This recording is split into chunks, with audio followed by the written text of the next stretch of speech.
And good morning, everyone. I'd like to welcome you to another live Xanadu Gallery online critique group session. Today is Wednesday, December 1st, 2021. It's great to be back here with you. We've been off for the last few weeks, and I've missed seeing you here. I'm excited to jump in and review the work.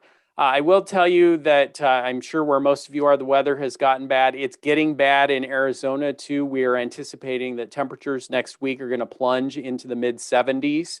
And so we're gearing up for that cooler weather. We hope that you all are ready in December for a great month, the holiday season coming up, and are excited to spend some time with you here. And with that, I want to jump today right into welcoming our featured artist, Rick Worthington, who's joining us from Canada. And we've had several artists here from Canada, and I always like to have, it's a great opportunity. We are an international group here. We have artists from around the globe, but quite a few, obviously, from the United States, and a good number from Canada as well. And I think that there are some, a lot of similarities in the art market, no matter where you go, but there are also differences. The life of an artist can vary a bit depending on where you are located. So I'm interested in having that conversation. I know that those of you who are in Canada enjoy having a featured artist who is a fellow Canadian. And so, Rick, we're pleased to welcome you here. Thanks so much for joining us this morning.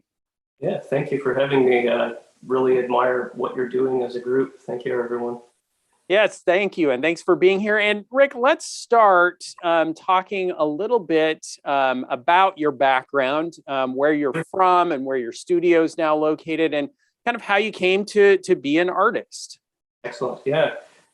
So as a kid, as a child, I was pretty quiet, and I tended to stick to myself and my books. The books I read were science fiction and fantasy, and more often than not, the reason for buying them was because of the covers. One of the things I collected at that age, at a very young age, like 9, 10, was something called the Savage Sword of Conan, which had beautiful black ink art in it, very representational, and I spent a lot of time copying the images from that magazine. My parents noticed and thought that the content of the magazine was fairly questionable, and decided to broaden my horizons and started to take us kids to Toronto to see the big art shows that came through. So anytime the Impressionists came through, the Barnes collection, we would go see the Group of Seven. And yeah, so I started to think about, arts as a career. Yeah, talk about that a little bit, Rick. Were your parents interested themselves in the arts? How did they have kind of the affinity to pass that on to you? Sure. It's kind of in the blood on both parents' side. My dad always had a full-time job, but on his off time, he was a singer, or he still is. And on my mom's side, her grandmother was an artist during the 30s. Her husband passed away, unfortunately, and she ended up kind of supporting the family during the Depression through sales of her artwork. So it's sort of been in the blood. I know I have a lot of second cousins that are artists. And so they came to it pretty naturally. Yeah. And so did you then study art in school, or how did your education in the arts come about? Sure, yeah. The high school that I went to at the time had a great art program. They really were solid with the fundamentals. I ended up going to university afterwards, thinking I was going to do a fine art program. Unfortunately, I didn't stick with it. Being 1990, they weren't really focusing on representational art, and I felt kind of discouraged by it. I didn't start to kind of question whether or not people were interested in the kind of art that I liked. So there was more of an emphasis on contemporary work and abstract. It was abstract, and I really appreciate that kind of artwork now. But back then, I thought I really knew everything. So to be told otherwise kind of went against my ego, I guess. So yeah. And so did you end up pursuing a different path and another career? I did, yeah. I ended up finishing my degree in the humanities, and I worked in group home settings for quite a while. It was tough work, very stressful, and it had me starting to think about how great art was again and wanting to get back to it. So I ended up getting a small job on the side at an art store and found that work could be fun again. So yeah. And so then you make a transition and you begin pursuing your art in kind of a more serious way, and talk a little bit about that transition and how your career has developed since then. Sure. I think really it took off as soon as my wife and I moved to Elora. It's a small town northwest of Toronto, about an hour and a half. Beautiful 60-foot limestone cliffs going through town. All the architecture is 19th century. It's very touristy, very supportive of the arts, and I've done well here. I've participated in a lot of outdoor art shows in Toronto, and did have a gallery here in town for several years, but the rents really went up high, and unfortunately they had to close their doors. Hmm. Yeah. Yeah. So let's jump in then and look at the work that you had submitted. And as we look at these 5 pieces, talk to us a little bit, Rick, about how your style has developed and what draws you to the subject matter that we'll be seeing here. Sure. Yeah, that painting there. I had just returned from a trip out east to Nova Scotia, and I had a show within 3 weeks, and I wanted to get some impressions of the plein air work that I had done out there. And I decided, well, I needed to paint large, I needed to paint quick, so I tried the R&F pigment sticks, the oil pigment sticks, and I was able to work very rigorously and very quickly with them. I loved the colors. And it stuck with me. I'm still experimenting with the sticks. They're very slow drying, which was unfortunate because this painting did sell, but I'm only able to bring it to the collector now because it's taken 2 months to dry. Yeah. Come to Arizona, Rick. Everything dries much more quickly. It dries very quickly. Well, usually my old oil paintings are dry within 2 weeks. Here, winter, it's quite dry here, right? So yeah, the stuff dries quickly. So I'm drawn to light. In this painting here you're showing, we have something called snow glow. You guys probably don't see it there, but anytime you have heavy clouds over top of a city, something really well lit, and you have fresh snow, you have the light bouncing up into the clouds, and you get this peculiar glow, which I'm quite attracted to. And I wanted to somehow show that in this painting here. I was in Quebec City at the time, and beautiful lights. It was probably about minus 35 degrees Celsius at that point. So no plein air painting today.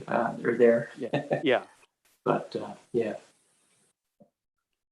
This one here, still thinking about how to build more energy into my work.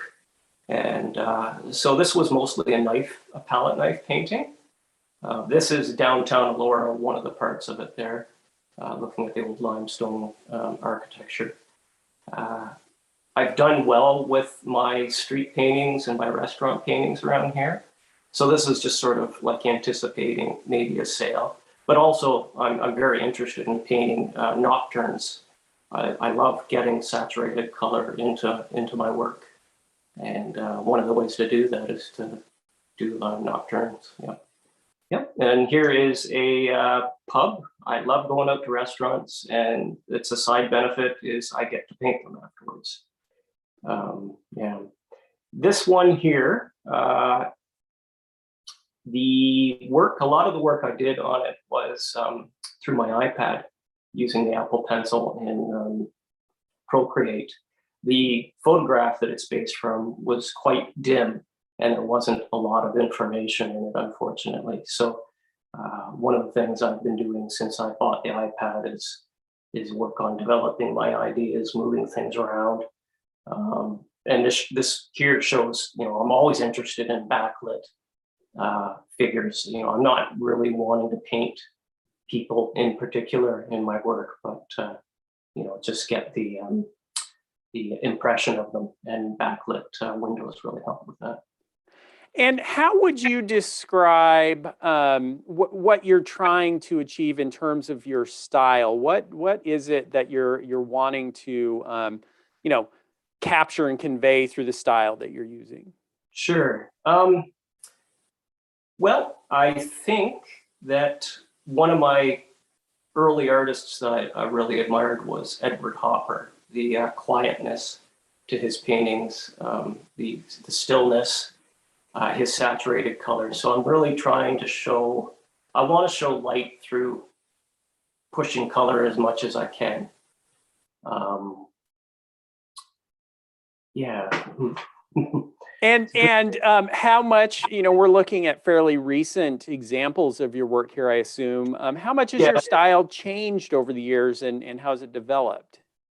I've stayed pretty true to painting the restaurants and street scenes for the last 15 years. I am painting more and more outdoors, doing plein air sketches and grabbing information that way. And trying not to be too particular, just paint what's around me and be satisfied with where I am. Though I do love to travel, and that is one of the impetuses for me in my artwork, is going to new places, seeing new things. And then let's take a look at some images that give us a little bit of a sense of presentation. Oh, we missed this last one. I didn't quite get to it. But very similar in style. We're going to want to talk a little bit about scale as well. But presentation, it looks like this piece in particular is painted on a panel stretcher. And would this be fairly typical of presentation? Is this the format you're primarily using? Yeah. Yes, it is, though I do run into problems with my plein air work because they're on boards, and then I have to figure out how to frame them, or sometimes I'll build up the back with another plank of wood and put a hanging device on the back and paint the edges black so that it kind of goes with the gallery wrap paintings. This is pretty much how I always do it. I do have a basement full of frames that I cannot get anybody to take, unfortunately. I think around here, people really want to have black floater frames, and I went with sort of the impressionist gold filigree styled frames back about 10 years ago. So I have a good supply of them, but nobody seems interested. So interesting. And we're going to talk a little bit more about kind of format and marketing and who's buying, but let's first go ahead and open up to the group and get some of your comments and impressions. And I want to, because I am so bad at giving voice to those of you who take the effort to go in ahead of time and send comments in, that I wanted to just share a couple of those comments right out of the gate to get the conversation started. And Kate, I know I've got you here, but let me go ahead and read this comment from Kate in Montana. She says, Rick, you have a wonderful, cohesive group of paintings here. The colors have punch and create a lot of excitement, and your composition skills are very evident. And Rick, there was a lot of this kind of response. There's a lot of response to the boldness of the work, the texture, the color. Is this the kind of response that you're getting from people who are seeing your work in person as well? They're drawn to that boldness in composition, and how intentional is it? Is that what you're trying to achieve with the work? Anytime I start a painting, I set challenges for myself, and I never start a painting the same way twice. My idea, it's maybe not very cohesive, but I almost feel like if I make a mess on a canvas first, it allows me to get out of my own head and start cutting into it with the paint and correcting things and come into my image that way. I don't want to be afraid of anything in painting, so I almost try to make a mess first so that I can, Yeah, and so that's interesting. Your comment that no two paintings start in the same way, and the question of cohesion, because a lot of what we saw, and I'll read a couple more comments here. This from Michelle in New York says, "Wonderful dancing colors and liveliness. This is the kind of painting that looks so simple to do, but is so difficult to get right, and this artist has got it right." Yeah, I think I'd have you comment a little on that as well, Rick. How hard is it to paint the way you paint? It's taken a long time to get there. If I have loud music on and I can just get out of my own headspace, it can go pretty quick. The big painting of the boats, the one that I did with the R&F pigment sticks, that took about 3 days. Painting very fast. Just I try not to think when I paint. I want to paint. I want to be very quick. I want to, and that's how my style is changing. I guess I'm getting quicker. I'm getting to be more expressive, intuitive. And Yeah, that's what I want to good. challenge. Now, this next comment, I think, speaks to something you've said a couple of times: bigger pieces, larger pieces. And Cindy from Wisconsin says, "Your use of color is absolutely beautiful. Completely resonates with me. Brilliant and dreamlike. Completely draws, invites the viewer inside." And then she asks a question: "Have you ever contemplated larger works? Your pieces are so inviting. I want to visually crawl inside. Walking into a gallery with one of your pieces in large format would be breathtaking." And of course, as we talk about size and scale and large and small, those are all relative terms, right? For, you've mentioned, I think we saw a 24 by 24 piece, and you mentioned that's a large piece. And some of the artists that I work with, a 24 by 24 is one of their miniatures. That's the smallest scale that they work with, and they work much larger. What is the largest painting that you've done, and kind of give us your thoughts on scale? Sure. I 24 by 24. I want to go beyond that. 24 by 24 is really the price point where people can walk into my studio and they can afford that, or maybe that's their expectations, and maybe it's a reflection on me being a bit of a pushover too. I like to help people buy art, and anytime I've tried to increase my prices, I find myself wanting to make the sale and kind of undermining myself. So I've stuck to the 24 by 24 and under that because they sell for me. But I have in the corner over here, I have 48 by 48. I have 4 by 5 foot canvas, thinking that, I need to set aside the time and develop these larger paintings to find a gallery. But it can be a little intimidating, right? It's both in terms of the scale of the work itself, but thinking of the other things that you're mentioning, price point and an audience who's going to see that work, it can definitely be you can feel a roadblock between you and that larger work. That's exactly it. I've felt intimidated to start. I have painted that large in the past, doing other stuff more that I didn't show you, but more abstracty stuff. That was really it. But I really want to work this big. I just need to set aside the time to do that and not worry about trying to feed the machine locally here. Because it's small. That too is, I mean, that's a real consideration, right? If you've got sales going, we're going to talk a little bit more about that. But as you've got a ready audience, and you've got a kind of a steady level of sales started, it can feel risky to mess with and tinker with that. Am I going to throw things out of whack? And so it's a real consideration. And I think I would invite our panel now, those of you who are here live, I would love to hear your comments and any words that of encouragement that you might give to Rick in terms of working large or other thoughts on his work. Anyone want to hop in to be our first live commenter? And you can throw your hand up in front of the camera or click on the hand icon.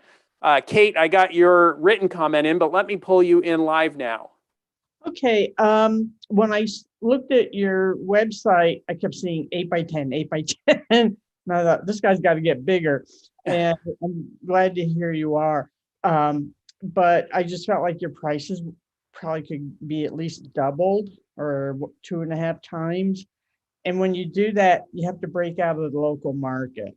You have Yes. to, like, over to Vancouver or Toronto, I think that happens to a lot of people. They find this niche in a little place, but they need to grow. And I think I think your work's fabulous and I think it'll do well. You just have to extend that marketing. Good. Anyone want to hop in and echo what Kate is saying here, or maybe give a counterpoint to it, or your own comments? Terry, let me go to you. Yeah, I'm curious. I missed the very first 2 minutes of this. Are the homes I'm going to Anchorage for a show this weekend, and the gallery I work with actually prefers smaller pieces because the homes, because of heating, are often smaller. Rooms are smaller. I don't know if you run into any of that where you are. I mean, smaller, like you're doing, like 24 by 24 or less. Is that an issue with you? No, I don't think that's an issue around here. It's a very fancy area. Condos are not far from here with very large rooms. Yeah. I just need to do it. That's Yeah. Other comments, and I will say that I notice in my travels that there are some differences in scale depending on where you're traveling. But I would caution against basing too much of your decision making on that. That, yeah, sure, maybe it's a rule that in the Northeast or in Eastern Canada, maybe there do tend to be some smaller homes and smaller spaces.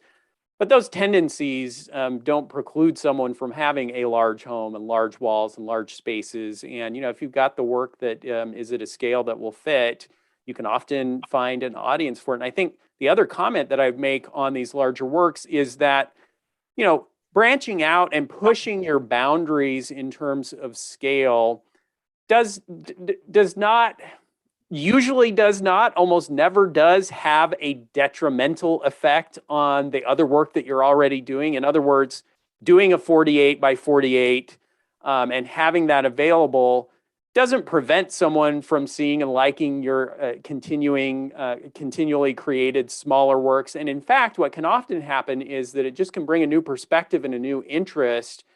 And sometimes a larger piece might help increase the volume of sales of the smaller works. It can be a way to draw more attention to your work, to give some scale and perspective. And then, of course, you've also created now an additional option for a client who says, boy, Rick, I like your work. It's just too small for the spaces that I need. I wish you did something larger. And or you may even have clients who just never thought about larger works, but when they see them, respond and react. And boy, as you start to sell some larger works in the mix with your existing body of work, it can really have a dramatic effect on the total level of sales that you're making, right? Suddenly selling something at $3,500 and $4,500 and $6,000 in the mix with all your other works that are in the $250 to $2,400 range really can make a big difference in your annual sales level. So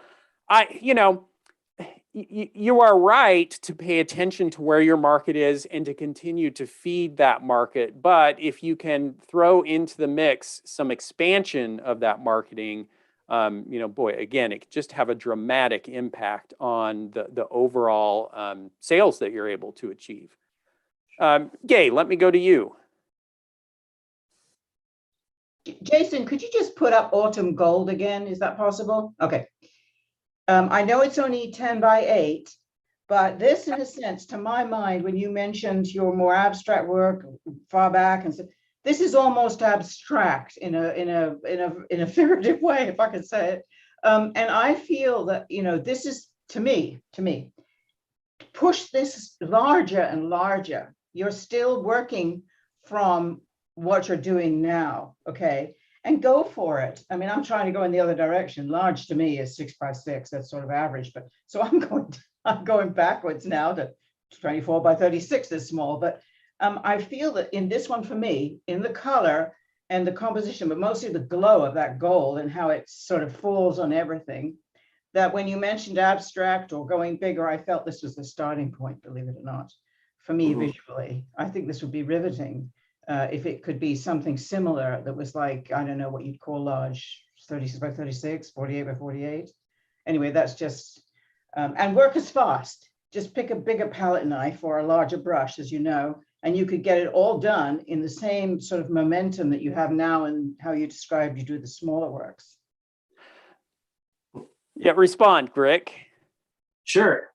This was a plein air piece. I did finish up, did a little bit of work on the roof line when I got home, but I intend for this to be a larger piece. And this is actually one of the questions that I was thinking of, taking a piece like this and developing it larger. Is that something galleries are frightened of? Well, not frightened, but would you discourage that? Because it means that there's collectors out there with multiple copies of a painting, but the size difference would be there, obviously. Great question. And certainly, again, one of those things that as you're kind of working through the different scenarios and thinking about what's possible, you're going to run into these kinds of questions, right? Is it okay to take the same imagery?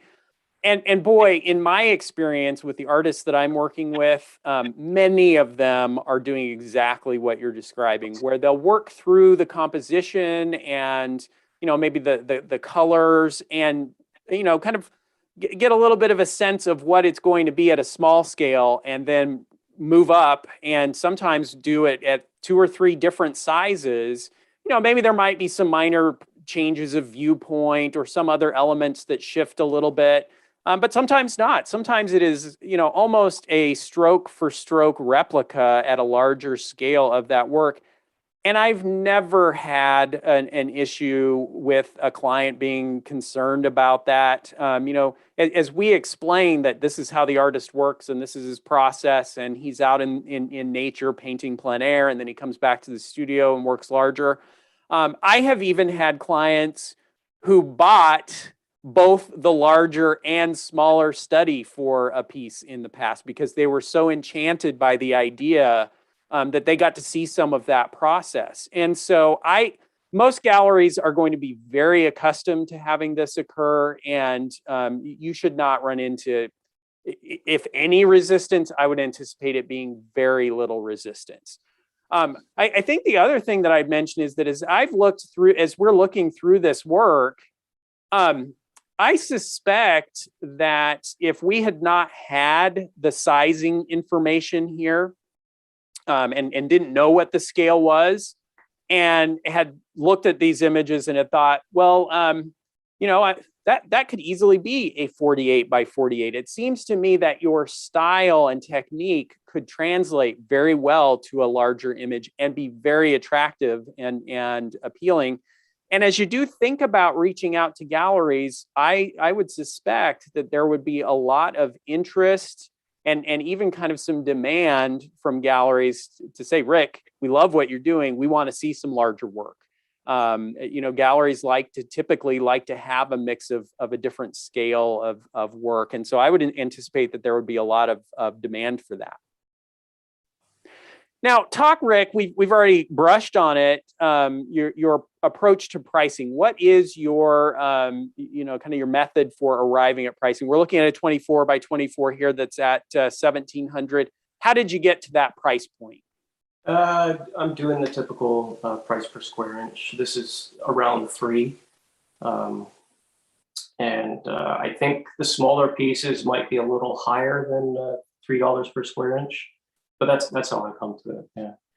And how did you get there? I assume you started at a lower price point and then worked your way up. Yes, I did start at a lower price point. I was at a local gallery that did have to close its doors, and my price point at that might have been more like 4 or 5, maybe not quite that high. No, not quite that high. 4. But that was a long time ago, and not being with a gallery, I've just kind of kept it that way. Well, I've thought about doing the 15% increase every year, but then I guess maybe I shouldn't be selling my own work anymore because I undermine price increases. Yeah, but that's a challenge, right? Because at this point you are selling all of your own work. So it's going to be a leap. And in some ways it's going to feel like a leap of faith to relinquish some of that control that you currently have over your sales pipeline. Yeah, I guess we keep coming back to that. But I do have the larger canvases here, so I do feel ready to do that. Yeah. Yeah. Let me hear some comments from, in fact, let's hop out to the group so we can see each other here. What would you say to Rick? Kind of, we've now laid out kind of, if you will, the challenge. You know, he's at a point where he's doing, I think we all agree, great work. It's appealing. He's selling his own work. And Rick, could I assume that you're kind of feeling like it would be difficult to dramatically increase the volume of sales that you're making yourself? Yeah, it is a small pool here, and I am starting to get indications from year to year that, you know, things aren't improving. So I need to make a change pretty quick, I think, because it is a small pool. So having kind of laid out that whole scenario, and I assume, I can safely assume that there are a number of us here in the group that may be in kind of a similar circumstance where, you know, it's pretty easy to kind of get into a groove. And especially if you've got some sales occurring, it can feel challenging to break out of that. So what advice might you give Rick? What comments would you make on his work and his path forward? Or what questions would you want us to kind of discuss as we think about that? Let me go. I'm not sure. It's showing up as Jim's. Is it Jim? Let me, it should be asking to unmute there. Hold on. If you'll click on the microphone down at the bottom of there we go. Gotcha. Yes, there we go. Jim Sopelsa out of Cleveland, Jim. Ohio. Yes. Yeah. If you're working and at selling on your own, that's got to affect your output. I mean, how much? What sort of volume of paintings are you doing weekly or daily? Or I mean. Sure. I know that it's hard to judge how long it takes to do a certain piece or Yeah. piece, but, you know, working on your own and selling on your own, do you find it hard to balance that? I mean, you know, it's when are you going to really sit down and do what you really love doing, or do you love selling? You know, Great question. That is, yeah, I do like selling. It is one of the few times you know, I am a quiet person, but, you know, the few times that I get to really kind of, yeah, anyways, yes, I do like to sell. It's good for me. But it probably does get in the way of production in terms of how I paint every day. Not everything is something I'll keep. I probably do about 60 paintings a year. Around the, you know, yeah, anywhere from like 18 by 18 up to maybe 24 by 30, and with some 8 by 10s in there too. Yeah. I do have to comment. I love your figure work. The figures in your paintings, I think, are outstanding. Have you had a lot of experience or training in figure study? It's really, I mean, your composition or the motion that you see in those. There were just a few examples. I think there were 2 paintings with figures, but boy, they're beautiful. Yeah. Yeah. Oh, thank you very much. Yeah. And actually, I have a question about this painting when you have a second, Jason. Sure. I think it's just, I did a lot of sketching first with this one because I took some people from other paintings, from other images, and I combined them all. I used the iPad with Procreate and just really messed around with the lighting and the color and sketching out the people. So it wasn't like just an impulsive thing. I did work on getting the fellow with the beard there in particular. I put a lot of thought into that for sure. And your question about this piece, Rick? Oh yeah, so this one looks very finished, and it's, you know, it's 16 by 20, which is sort of a small size. This is one of the paintings I was thinking of doing larger. Now, I was wondering if that's problematic because this is less of a sketch, and if I wanted to do that, say like a, you know, like a 4 by 5 foot painting, I'm still okay doing that. Yeah, in fact, even as you were asking that question, you said, is it a problem? I saw lots of heads in the video going, no, not a problem. And I agree. It's, you know, again, I would think of any piece of art that you create, no matter what the scale is or when you created it, you know, I would consider it I consider all of those works to be studies. You know, they are all, whether they're the same subject matter or composition, each piece is going to build on the ones that came before them, you know, some more directly and some less directly. But in some ways, every piece of art an artist creates is a study for future pieces. And, you know, you can get some great benefit and create some masterworks by building on directly the compositions that you have done before. And as I've spent time, a lot of time, you know, with the great masters in art history, boy, you see that over and over again. You know, a Monet water lily that is very similar to you know, a smaller study that's now been blown up to mural scale, and you know, Picasso even, and so. I just wouldn't let that be a roadblock at all. If you feel like this was a great composition, I did a lot of work to get this piece created at 20 by 16, and I want to see what it looks like at 36 by 48, you should not hesitate for even a moment to undertake that. And like I say, I just wouldn't anticipate that being any challenge at all with your galleries. Yeah. Other comments? We've just got a few minutes remaining, but who else wants to jump in with a comment? Terry, let me get you here. I just had a question, Rick. When I came in, you were saying something about using sticks. Did I misunderstand that? Yeah, I'm an oil painter, using mostly gambling, if that's okay to say. But there's a company called R&F, and I think they're quite well known for their encaustic artists use a lot of their stuff. But they make an oil pigment stick, which is incredibly juicy, full of linseed oil, Wow. beautiful pigment with just a little bit of wax, just enough to keep it together. It is the wettest paint I've ever used. It's like I'm wearing gloves to be safe, but I can put my hand on the canvas and I'm finger painting pretty much. A lot of that Peggy's Cove painting, a lot of that was just painting with my hands, and then the sticks over top of it, and then spreading it around with my fingers and coming in with palette knife. And maybe there was a little bit of brushwork, but that was mostly done with the oil pigment sticks. It is an oil painting. It might have a little bit more of a matte look to it because of the wax after it dries, which takes a long time.